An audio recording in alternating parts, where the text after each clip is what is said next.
Today I fucked up by letting my wife give me a BJ. So this was actually yesterday. The wife and I finally found good Thai food since moving to our current city. Seeing that we are lovers of spicy food, we both opted for a 7 spice level on a 1-9 scale. Finished dinner and promptly went upstairs to get ready to wind down. Fast forward 15 minutes and we are in the bed getting handsy. My wife so graciously pleasures me and all is good, until I feel my penis starting to burn. The oil from the food and chilies were still very present in my wife's saliva and my little guy is on fire. The pain gets so excruciating that I had to take my bedside glass of water and proceed to dip my worm in as if I was fishing for a largemouth bass, no pun intended. Today I fucked up by eating spicy Thai food, immediately receiving fellatio, and setting my dick ablaze. Too long did not read. That's one way to spice up the bedroom. Setting my dick ablaze. So you have a hot dick? Same thing happened to me. I'm beginning to think your wife can't be trusted. Face with monocle. Milk and or dish soap. Breaks down the oils and takes the sting away. And now you know how those warming lubes feel in our coochies. Fire fire fire I am literally on fire. Edit. Thank you for the awards. I'm glad my trauma and pain have amused you less than 3. The pro move would have been to put it into her and share the warmth. Today I fucked up by telling my sister I got molested. I, am 18, hinted to my sister, F21, that I had sexual trauma as a weird dark joke. I know it's stupid, I shouldn't have done it. I honestly don't know why the topic came up, but it did. She asked what I meant by that, and eventually I fessed up that I was molested. She cried so much. She said she'd always be there for me and that I should feel comfortable opening up to her about anything. She said that it's a safe space and I shouldn't be afraid to talk about it, but I couldn't bring myself to tell her it was Dad because I knew it would absolutely devastate her. It's been hard carrying this weight for over a decade, and I can't stand to look at his face and pretend everything is normal anymore, but sometimes I tend to forget the impact my words have on the people I love. She never fails to remind me that she's the most empathetic person I've ever known. In October I almost ended things, but just now it hit me how big of a mistake that would have been when I have people like her in my life. IDK what to do now. I've been feeling like shit all night yesterday and this morning and I can't stop thinking about it. I wish I never said anything. I need to get it together. Too long did not read. I told my sister that I had been molested, she got worried and started crying. Now I feel like shit that I made the most empathetic person I know worry about me for no good reason. Edit. For the people who are encouraging me to report him, I appreciate your thought, but it's not that simple. Like I said in the replies, life is unfair and justice isn't always served. The situation is much more complicated than report him for doing a bad thing. He's the sole earner in a family of 8. There's nothing I can do to him that won't destroy my family. We don't live in the USA. Things work differently here, and I know I won't get any support if I come forward. My mom knew about it and had a talk with me. She basically put the responsibility on me, an 8-year-old, to stop him. I just wanted to vent a little. Edit 2. Thank you everyone for the support. I appreciate all of you, it means more than you think. I read everything, even the ones I didn't reply to. I've been alone in this for over 12 years now, and as hard as it has been, it feels good knowing I have some sort of support. I think it's time for me to move away from this post though. Thinking about this all day has had a toll on me. I'm really nauseous, and I'm starting to get dissociated. I don't think it would be wise dwelling on this for too long. See you guys. Heart. You didn't fuck up, friend. You're the victim. This isn't a fuck up. You did the right thing, and her caring about you isn't something to feel like you shouldn't have let happen, but rather feel relieved that you have someone in your life who does care about you and what you went through. Nah, you need support and to let yourself feel your feelings. You didn't fuck up, and it seems your sister needs to know she didn't either. There's a monster in this situation, but it isn't either of you. He did it to you, he's possibly doing it to other siblings, or other children not in the family. Protect them by stopping him.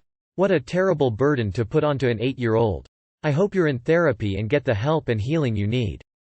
What you should do is report your father. He'll always be a pedophile. We just found out that my cousins, M30, and F31, were molested by their sister's dad because his granddaughter, which is 3, admitted to him touching her recently. Today I fucked up by having an orgasms while throwing up drunk after a long dry spell. I went out partying last night. Had one too many tequilas, like I haven't been this drunk in years. When I arrived home, my head was spinning so bad. I almost couldn't make it up the stairs to my apartment or figure the right key to open the door. Finally inside. I go to pee and make myself throw up so I can go to sleep in peace. I stick my fingers down my throat, but just spit comes out. I keep going at it and start getting wet and horny and all confused at the same time, but still nothing coming out. Drank some glasses of water. Pressed my stomach. Tried every technique I used before to make myself up chuck after drinking, but nothing is working. Meanwhile I am still horny and having some funny thoughts about masturbating after I am done. After what feel like an hour of trying, but was probably just a few minutes, when I finally puke, I had the most intense orgasms I had in months. Puke kept coming out of my mouth and my nose and I kept coming down there. I am projectile vomiting like a hose is attached to my mouth. I thought I was going to die. As drunk as I was, one sober brain cell left is laughing at the fact that I am coming while my head is literally inside the toilet bowl. And because this is the first time I come after a very very long dry spell. Now I am bed. Hungover as hell. Don't know. Just wanted to share this TIFU. Hope you had a laugh. Too long did not read. I had an orgasms while making myself throw up drunk after no sex in a long time. Are you sure you had your fingers in your mouth? And now you unlocked a new fetish. Vagus nerve. It's all bundled together in your nervous system. I'm just glad you enjoyed your vomit session lol. That would have been a strange thing to overhear if you have flatmates lol. Oh man, that made me laugh. I admire your iron will on taking care of both problems. You really took it in hand. For the sake of hygiene and ease of use. Very best vomiting tactic is making yourself a coffee, salting it, not undrinkably salty, but make it salty, and just take a sip or two. Instant results.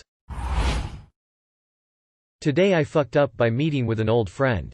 So context is key. Hear me and this girl. I'll call her A. We're close friends in secondary school, so around 3 years ago. She dated my ex and became really obsessive and started stalking him when they broke up. We fell out because I told her she needed to stop because it was really concerning and she got pissed at me saying I was taking her side. Now fast forward to last week. I got a message from her asking to meet up and catch up. I thought nothing of this and agreed. The day of our meetup comes and everything is going fine until she brings up our ex. She starts telling me that she's found out the dates he's going out and asks me to come with her to these places he's going and dress really hot to show him what he's missing. I'm immediately like what the fuck and ask if she still feels the same about him. She tells me she's over him but continues ranting about him. After her rant about the guy, she starts mentioning things about me that only my family know, things like medical appointments and conditions I've been diagnosed with. When I asked her about this she told me not to worry, which freaked me out. After this I told her I had to leave as I had to pick my brother up from school. We had an awkward hug and parted ways. For the next few days she kept popping up wherever I went. Shops? She's there. Doctors? She's there. School run? She's there. Meet up with friends? She's there. Go on a date? She's there. Now we come to yesterday.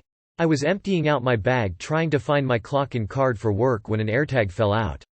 After looking at the last few digits of the phone number registered to the AirTag I realized it belonged to A. She had shifted her obsession with our ex onto me, and IDK if I want to find out why. I can't believe she'd go that far, but at the same time it's also believable. TLR met up with a girl I was friends with in school and found out she'd stopped stalking the guy we both dating and started stalking me using an AirTag. Drop it off with a police officer. If you don't want to explain what's happening, just say you found it and are turning it in to them. Let your stalker follow the officer around for a while. But honestly you should contact someone. Stalkers can very easily become dangerous if not checked ASAP. Good luck and be safe. You need to tell the police about this, all of it. It may just seem super creepy now, but what if she escalates further? Mail the AirTag somewhere fun, like Alaska. This sounds like restraining order time. Look out for yourself as the updates will probably be wild. She's mentally ill. Needs help. You can try nice once. If she agrees to get therapy and it stops, it's okay. Otherwise file a report. Police report. You are being stalked.